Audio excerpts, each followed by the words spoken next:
What up, guys? John from LinksWell. It's time for episode 20 of LinksWell Together podcast. Got another guest and another co-host. I think we should get this party started.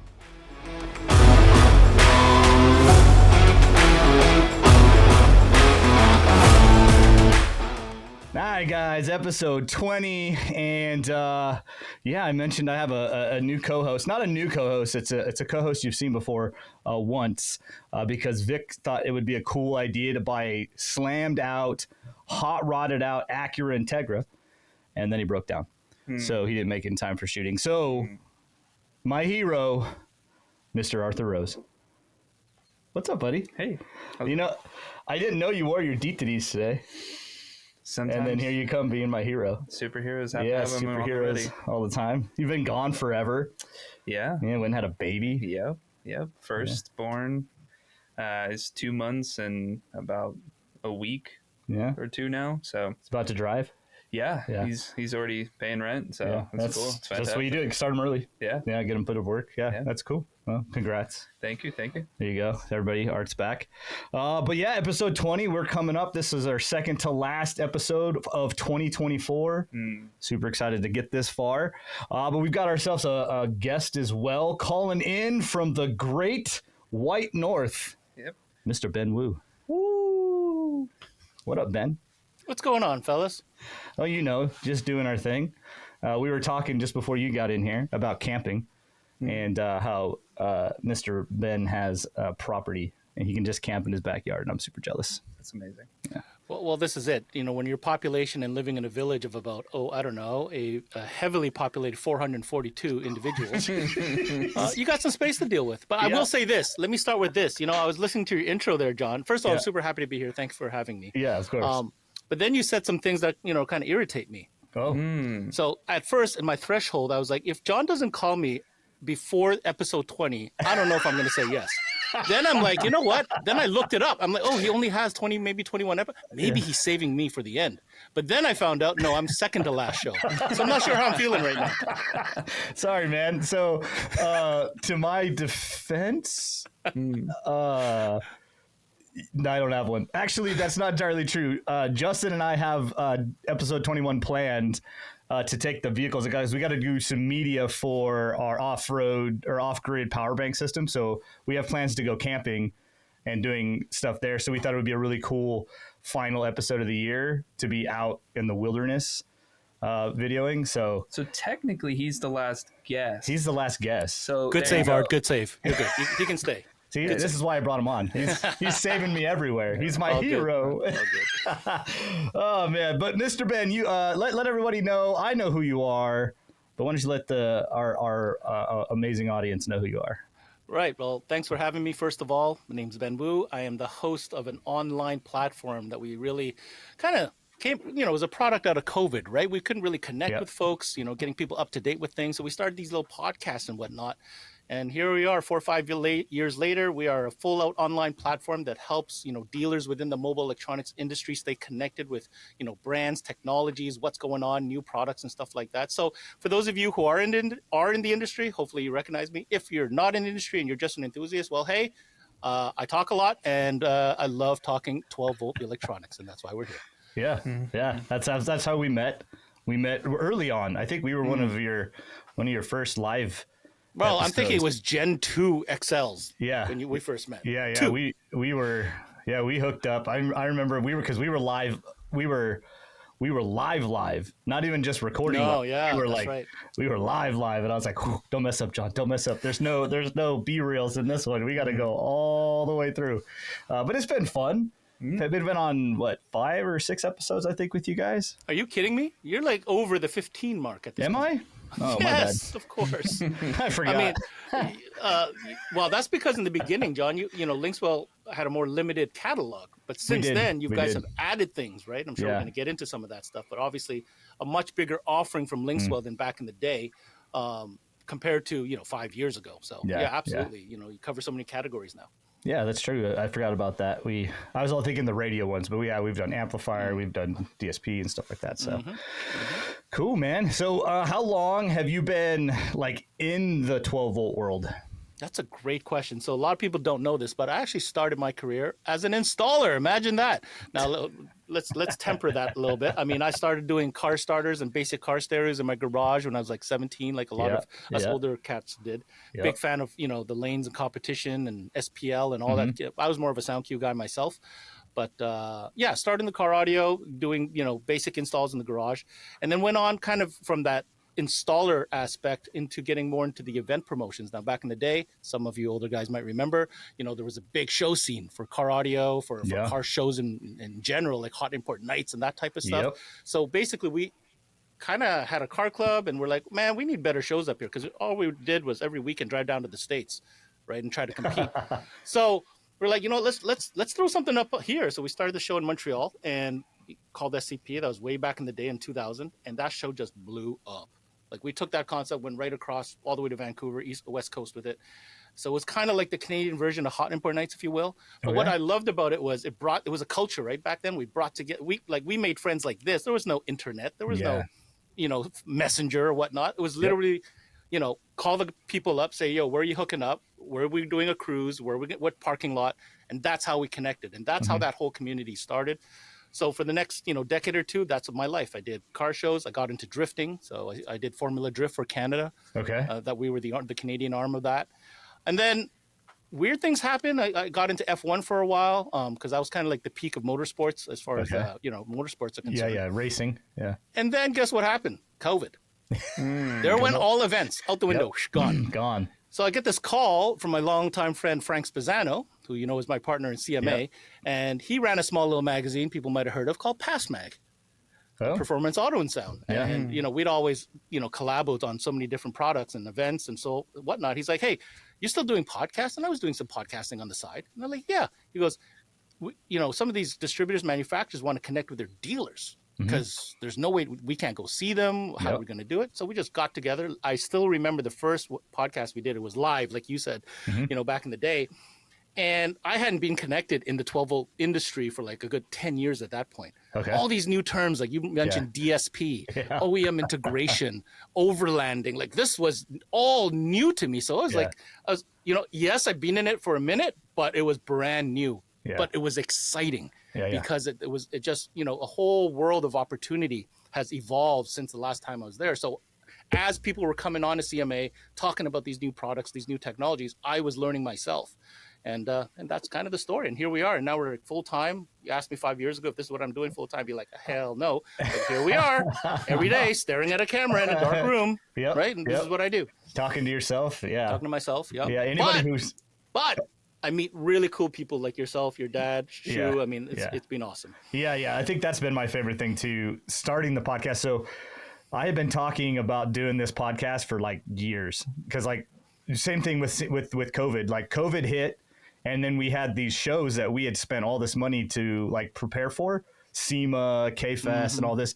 And there was just like, okay, now what? And then they tried to do an online platform. And I'm like, okay, how do we do a trade show through a camera? Like, and the only thing I could think of was like, well, what if I in the Bay make our booth, like put some walls up, make fake walls and make a booth and have a couple camera angles and we'll just sit like as if we're in the booth and do, you know what I mean? Like as if we were going to do a sales pitch in the booth. So that's what we did. So we bought all this camera gear, all this lighting, curtains and everything. And like we made a little section of our warehouse into a booth for those online shows, which if anybody went to them, nobody went anywhere. Like we sat there for SEMA and nobody walked into our booth the whole time. Like the whole 5 days we were just online. It was dark days. It was dark. It was weird time, man. It was a very weird time. But what that did was it opened up for the same thing. Like we couldn't go into a dealer, right? And we couldn't do trainings and we couldn't do all these things. So I was like, okay, well now I have this gear. So I guess I should figure out how to use it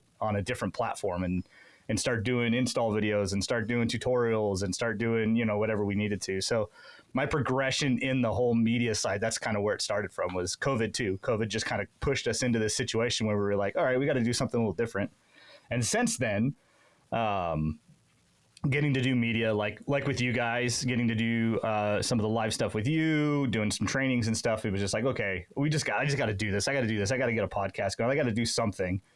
And then with us trying, like you said, like you're even within being out of the world for 10 years, so much has changed. So right? much. Yeah. Yeah. So for us in the industry, trying to make a name for ourselves, right? Like it's hard for us to separate. And we've had this conversation on your podcast, like trying to make LinksWell different than all of the rest of the Chinese stuff out there. And might I say, beside the Chinese, and you're saying Chinese stuff because of the type of product you came up with, but in that space that you're in, I mean, there's some heavy hitters that have been there forever. Big guys, right? Yes. Big Japanese names, like you're in the source unit category. We're in a very hard category. Yes, we're in a category. We are most definitely a baby David inside of a room full of Goliaths. So that's right. It just trying to make a name for ourselves and get ourselves out there and show that we're different. And so going to these shows and making friends with all these other manufacturers, and then getting our products into some of the, like, you know, big manufacturers on outside of the 12-volt world, you know, like Weston, like those guys make everything for off-road vehicles that you can think of, right? Huge, big name. And we've done multiple cars with them, us and our stuff and theirs, their stuff on ours, and on X Off-Road, we've hooked up with those guys, you know, Aaron Hagar, one of the big creators from Kicker, guys at Kicker. So we just have all of these, like, I don't know, people outside of LinksWell that are reputable when it comes to the automotive industry. And so I was like, you know what, like, I just got to find a way, you know, because I don't want to be like, hey, want to talk about our stuff for me? Right? It's kind of weird, but having an opportunity like this. So I was like, all right, we're going to come up with something where we're going to give like weekly tips, and then maybe we'll have people call in, and then we'll have guests, and we'll talk about things. And it's just kind of morphed into, you know, getting to let's be clear. None of us who are doing this at the level we're doing it at now had a plan. No. There was no plan. No. All right. We just rolled with it as we went and evolved. And like, I just want to say, like, CMAnetworks.com, that's our website. We deal with literally every brand in every category. And I have to say this, John, your setup from day one has always been top tier. So now I know why. Now I know the background to why you're all set up the way you are. Yeah. Yep. That's right. I remember that, because I remember the first time we were set to go on with you, I was nervous, right? Because I've only done my own stuff, right? Mm-hmm. Like I'm the guy that's like, I have no idea how to do this. I'm just kind of winging it. So all of my backdrops and lighting and cameras and setups and all that stuff has just been like trial and error on my own. And now I got to go up live on with someone else, right? So I was like, all right. So I like scoped out, and I think I don't remember which company it was before us, but their video was literally a webcam, like in their living room, and there was like dirty clothes on the couch behind them. And I was I know. I was like, oh, okay. Like I can hang here. Like I think I'm going to come with something. I'm going to be able to come with something in this. So yeah. It's been just trial and error. Well, to the credit to the industry, I mean, I think the virtual or the video platform has become such, you know, an important aspect nowadays. You know what I mean? And this is not to throw shade on anything like events or you know, meetings or not that, but let's be honest, video is where it's at. So I think we've seen the progression of, you know, the evolution of how people or brands are taking this format more seriously, investing in the equipment, investing in the time, investing in preparation. But at the end of the day, whatever video comes out, especially on an industry level, this represents us as an industry. Yeah. Right? Like people are not going to take us as an industry seriously if we're still having dirty clothes in the living room off a webcam for long. Yes. You could have got away with the first 9 months of COVID. Sure. Yeah. But not anymore. 2025 coming up? Yeah. No. Yeah. Well, there's so many YouTube channels out there just to help you with that. Right? There's 14-year-old kids with better setups than, you know what I'm saying? So let's go. And don't forget, we are a technology industry. Only the technology we know, though. Right? Don't get us outside of that. So that's funny. Yeah. So our origin story for all of our media is the same. Same vein of just kind of like, all right, well, COVID threw this weird grenade. No in game here. plan.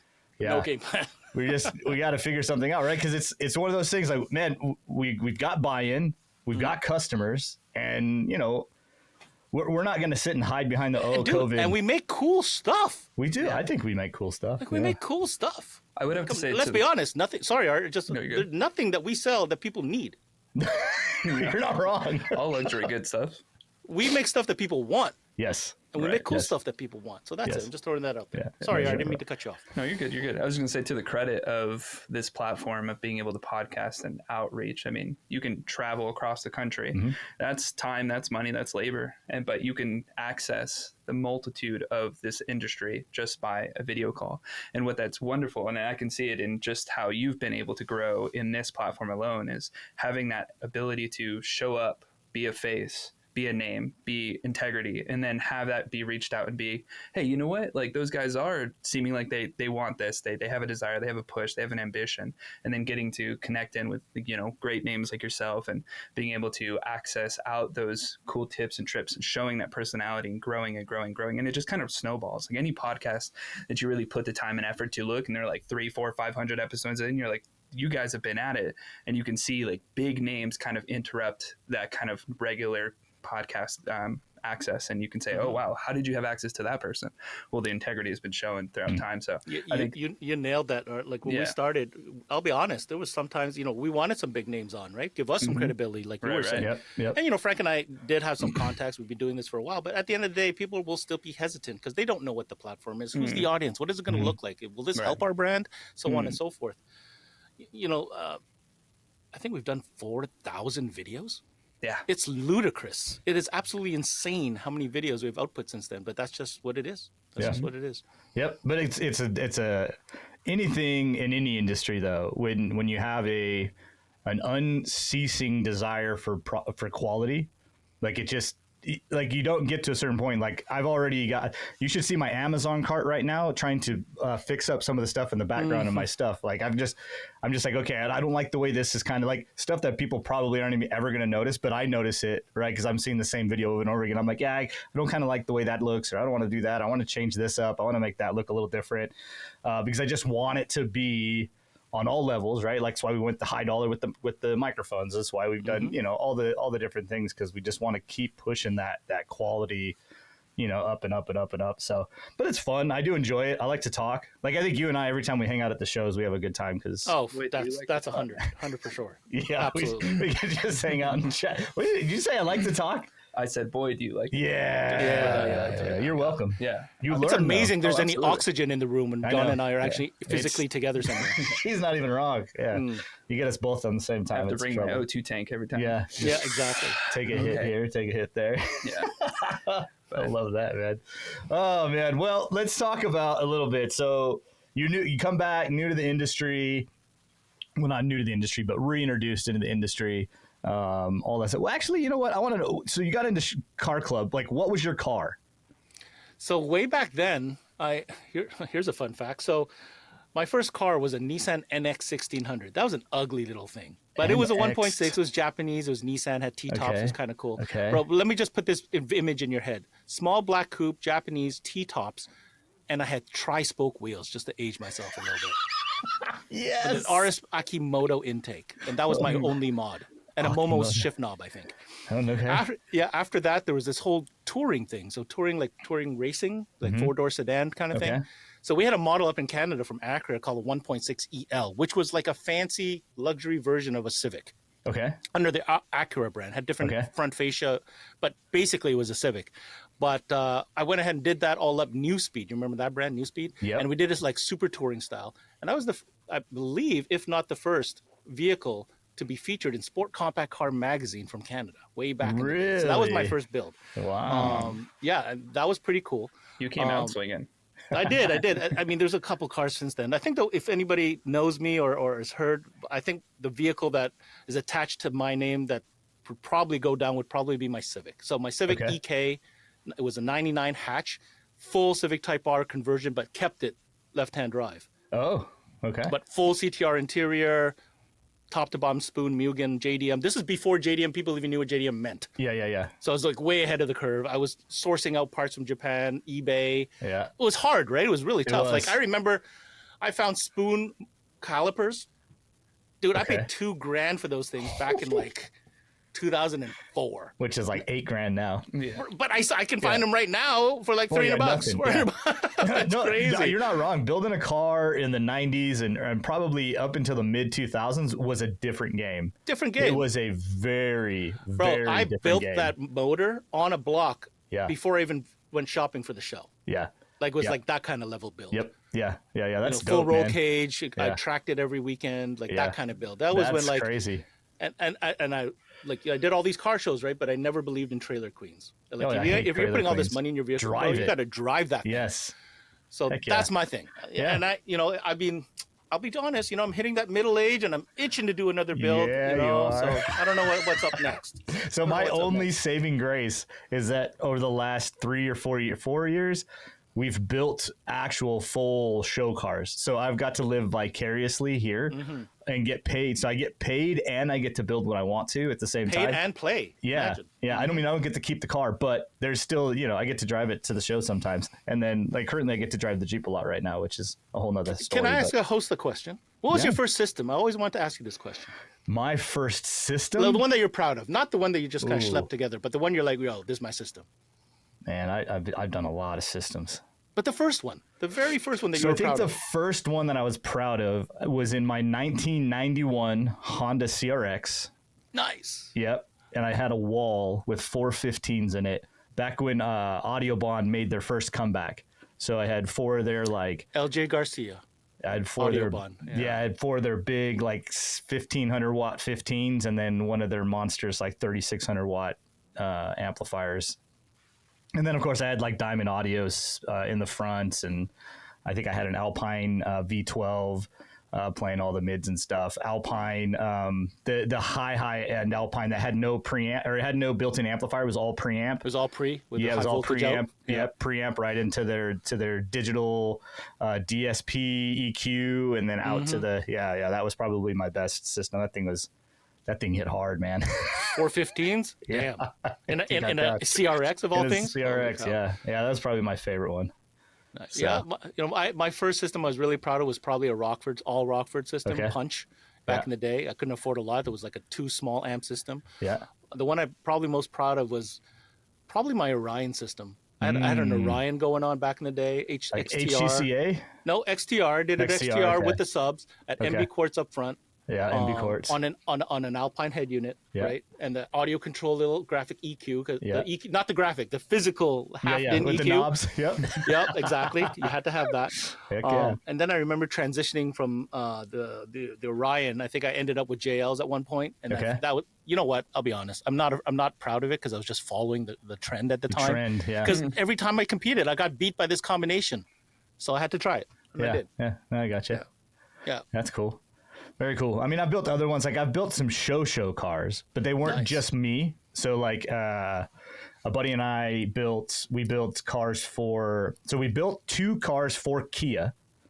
So we actually built when the Spectra 5, when they revamped the whole thing, they made 5 of them a year before they released them, and they gave 5 of them away, and we got one.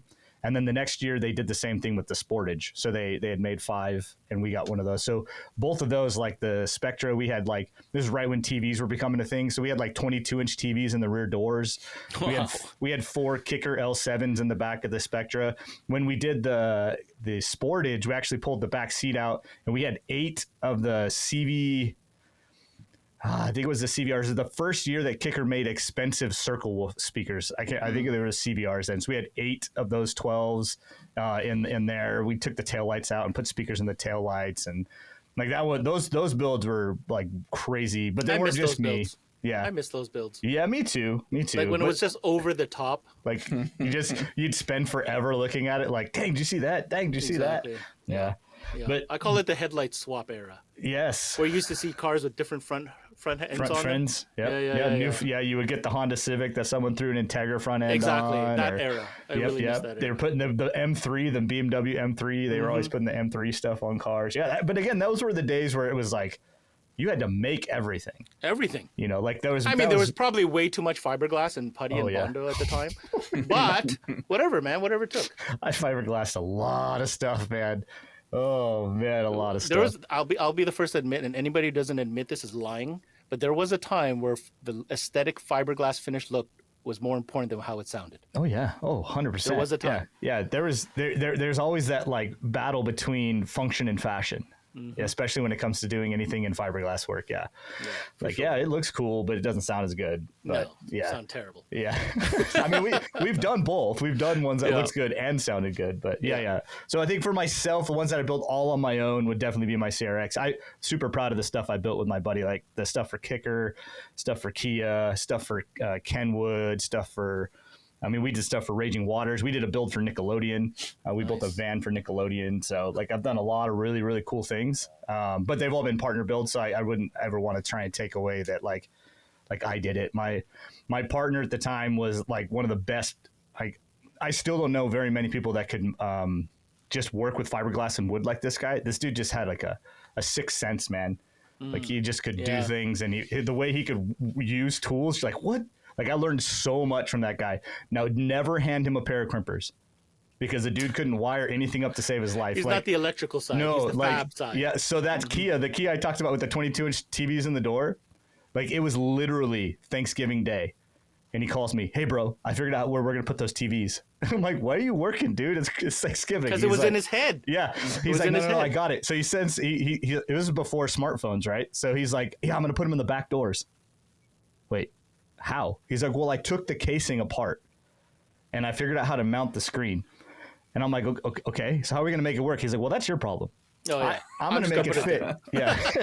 And literally, so I get there and there's a TV with circuit boards and ribbon cables and everything all over the place. And he's got the screen mounted and he's like, yeah, so make it work. I'm like, cool. And we did make it work, but that was kind of we were a good yin and yang, man. That guy just could come up with some crazy stuff, but wicked, man. Couldn't make it work. So it's incredible. You contrast to today, like the high end fab builds. It's unbelievable. The techniques and the manufacturing, like the fabbing, like, you know, like Brian from Mobile Solutions, like the stuff that he's teaching and that type of stuff is just out of this world. Yeah. That's just knowing your tools.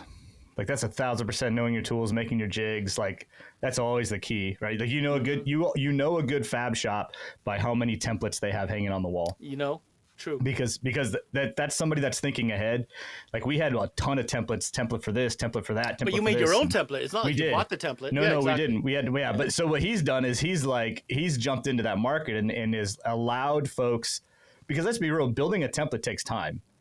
Like trial and error. A lot of time. You know, and then it's okay. Now I built the template. Now I got to build the system. And so there is definitely, like, I think he was just really smart, man.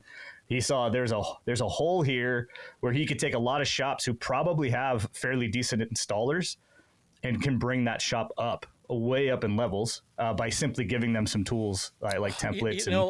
What I'll say on this, it's you say it, everybody says it. You know, what we're looking for stability in business are things that are predictable and that you could repeat. Yeah. Repeatable, predictable results, whether it's an electronic device or a fabrication method. And I think if we're speaking to like what he's done, that's what he's done. He's provided tools that you could repeat and be predictable every time, to have that same look, feel, finish, and quality every single time. Yeah, and charge for exactly right. Yes. Freaking charge for it. Yeah, because it is a lot of work. Even with the templates, I'm not taking away the work that it is. Even with the templates, it's a ton of work.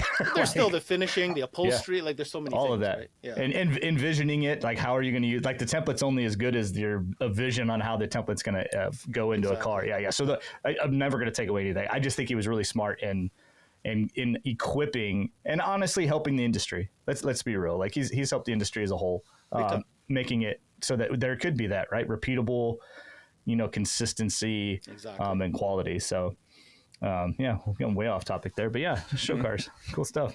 But anyways, lost my train of thought. What about you, Art? What do you think about show cars? Oh, look, man, this is an industry that is a completely new world. Yeah. Like, joining into the LinksWell company, like I didn't really have too much flavor of history with cars and stuff. And I've known you for a while, and so you've always been an excited fan of cars, and the experience that you've talked about and shown, blows my mind. I know a little and my mind is blown. So I can only imagine to the depth that you guys have to be able to pull together in history and stuff. So, but going to like KFest and stuff like that, looking and seeing some of the other industry partners and and rivals as well, just kind of be able to set Rivals.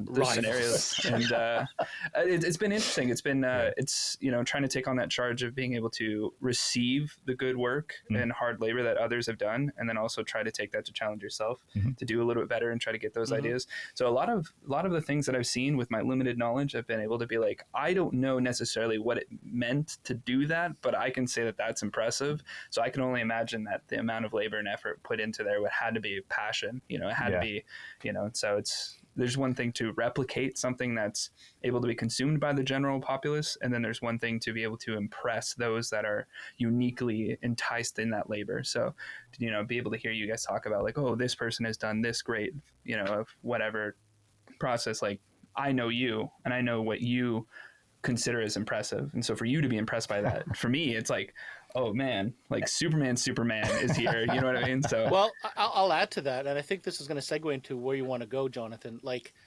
back in the day, we had to take limited technology and make it work. And it was a one-off situation, right? Depending on the vehicle. Yeah. Today, the products, I mean, they're so over-engineered to do a million different things.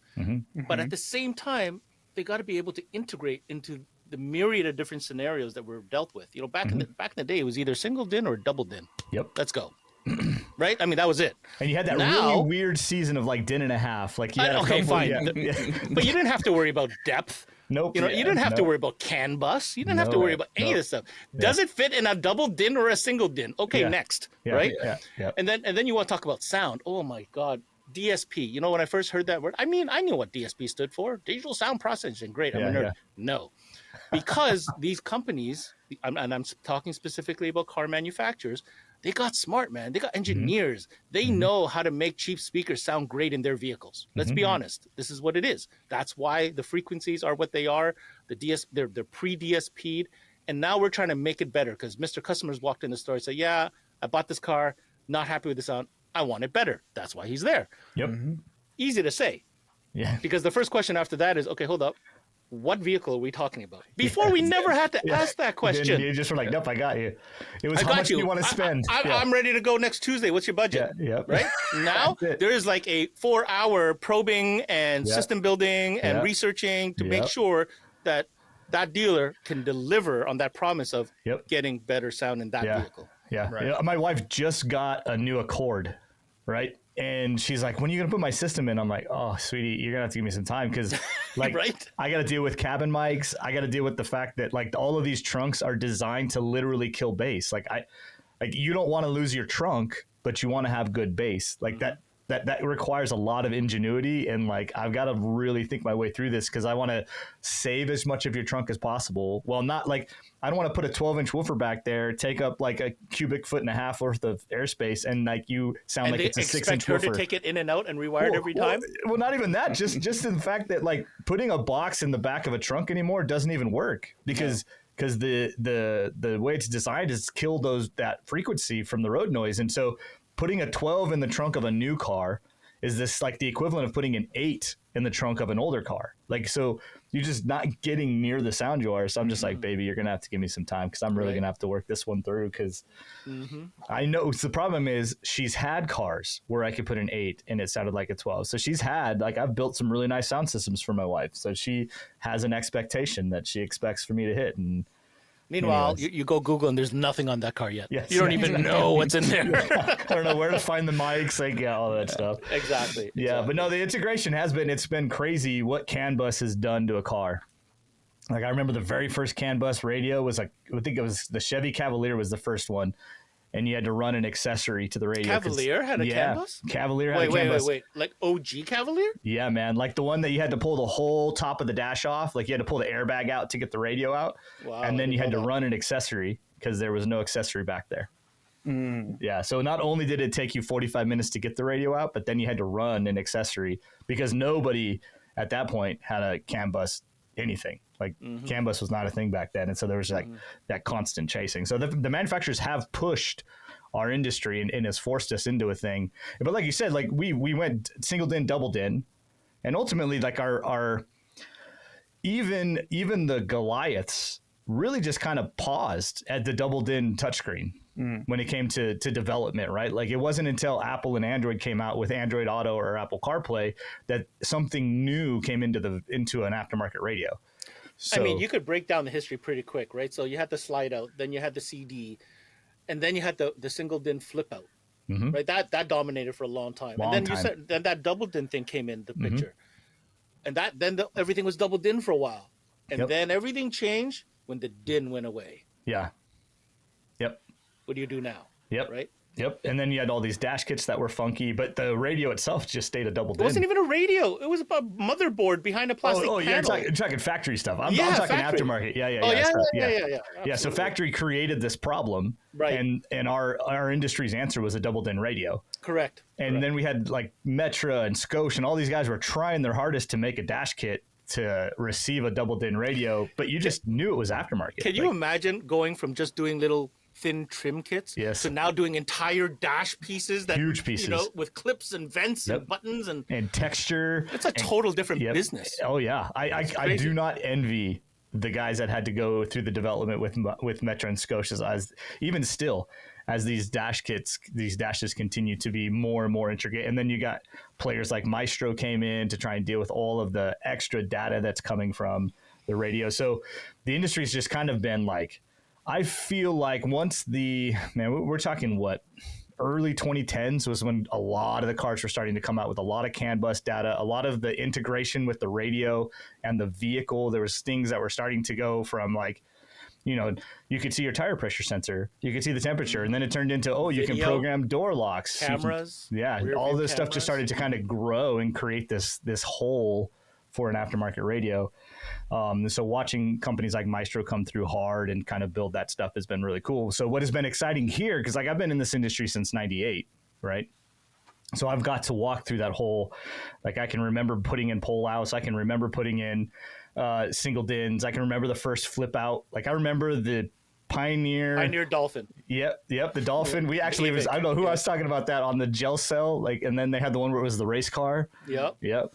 And then when Sony came out with the one where like it flipped down and the screen was there and you had buttons that like kind of folded down underneath it, and then Kenwood followed suit. So I remember the progression, and there was a lot of times where like going to CES or going to SEMA, you had to, because you knew something new was coming. Like it was going to be cool. Like there was just something cool coming. It was an exciting time. No doubt. It was. And then it kind of slowed down and just kind of went kind of off to the wayside, where we were doing DSPs. We were keeping factory radios, and we were trying to find ways to, that's where audio control got super big, because they came in and became that bridge. It all started when the active LOC became mandatory. Yes. Yeah. There was remember the original line output converter? It was like in a little Ziploc bag with no label on it. And you just wire, you know what I'm saying? Just to get a low level out. Yep. Dude, you can't do that anymore. Nope. Radio shuts down. Audio gets crazy. The turn on doesn't work. The voltage is so low. I mean, there's a million different things. Yep. Factory radio says the load resistance is all over the place. And their factory radios freak out. Yeah. All of that stuff. So getting to come here, like when I first met with Shu, and I've shared this story probably too many times on the podcast, but when I met Shu, that was his thing. Was I want to make something people want. And I was like, well, I can get behind this, because like I'm down to like dream. I gotta say, like you're talking progression of integration, right? And you're talking CAN bus and everything. And I remember the first time I laid eyes on your product. And I said to myself, it looks great. How the heck are they going to get this to work?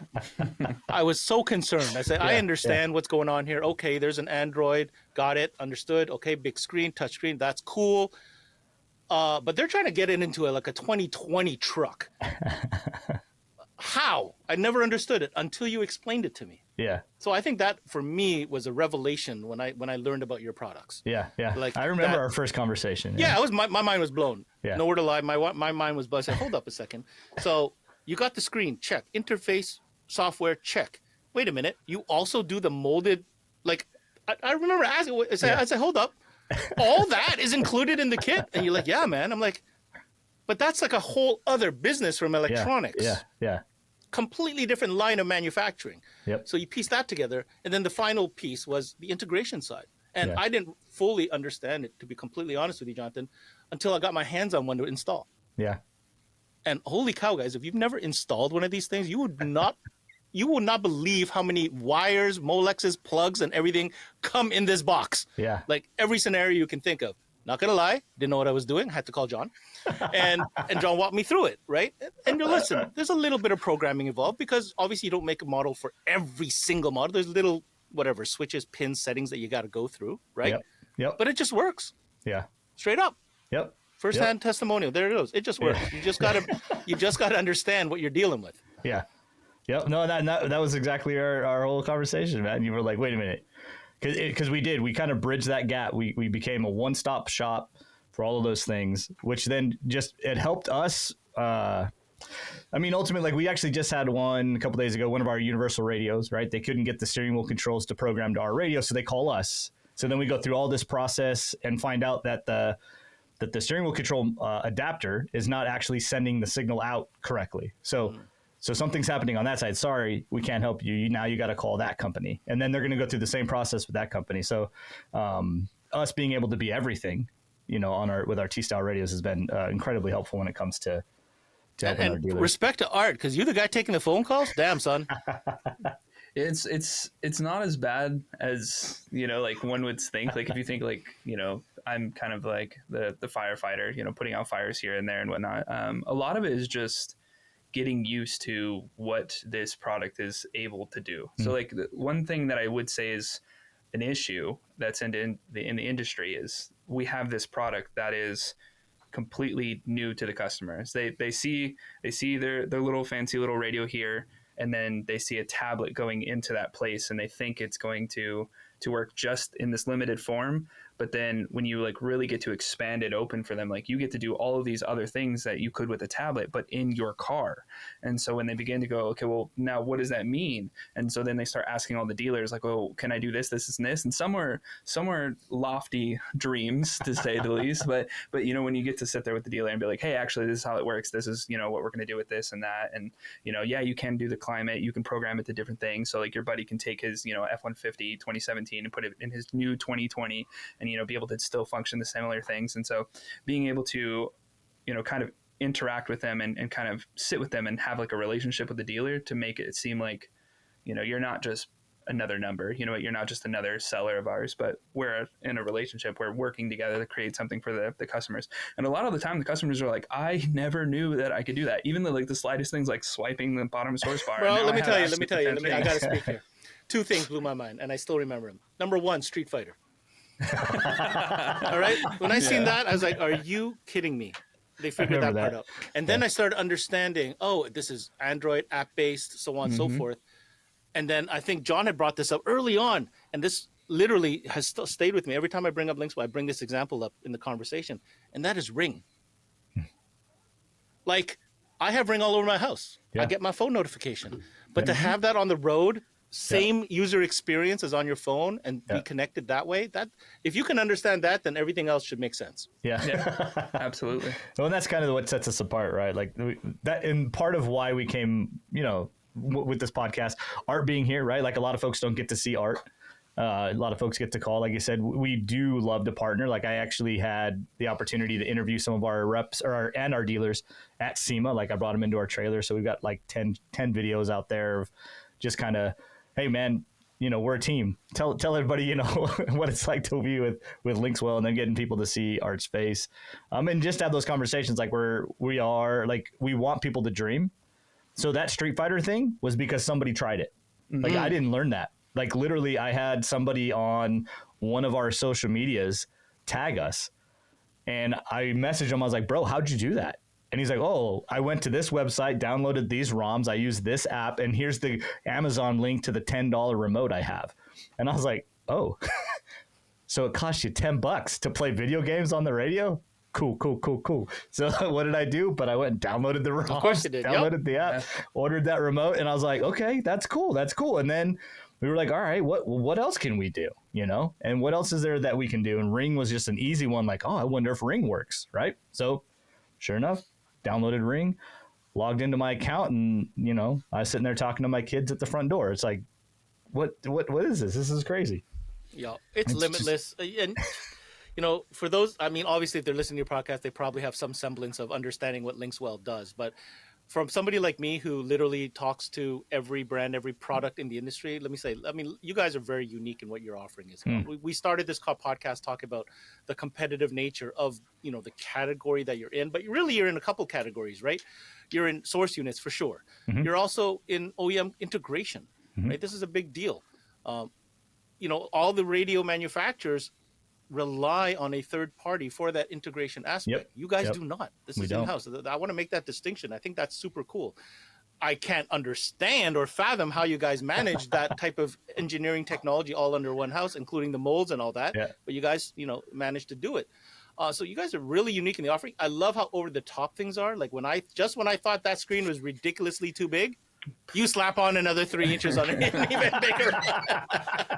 I think that's really like your history of being, in that industry where you just had to do a big and beyond. Yeah, he's got to go bigger. Like, even I was like, okay, 12 inches is pretty impressive. And then you're like 15 inch. I'm like, those can't go any further. And then you get to 18, you're like, what is it? And now the dual, there's the dual screens now. Yeah, that thing's going to be really cool. We're working with an EV builder. They're building like EV golf carty kind of things to go in like those retirement homes, like the gated communities. So we're working with them to like make that part of their like stock stuff. But man, that's us, man. Keep pushing the bar. So if you had like just your one favorite thing that you've experienced as far as a LinksWell radio, like what would be your one, like your favorite thing? There's so many, but I'm going to point one thing out that maybe people don't point out, that I think from a design standpoint, and whoever thought of that gets mad kudos.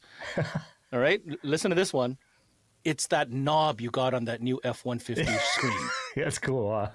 So if you don't know what I'm talking about, if you got it's for the newer 150, correct? Well, with the or is it the knob? RAM? Is it that really cool center knob? Yeah, that's across all XLs. Okay, so I haven't seen every single one. I've experienced the one in the Ford and the Ram, but that knob is so money because it looks factory. It's so high end feeling. It's like overlaid over the glass. Like everything about it speaks money. And whoever designed that, I think that's my one takeaway. That was Shu. So that actually, do you remember when the very first preview to the Mach EV came out? Yes.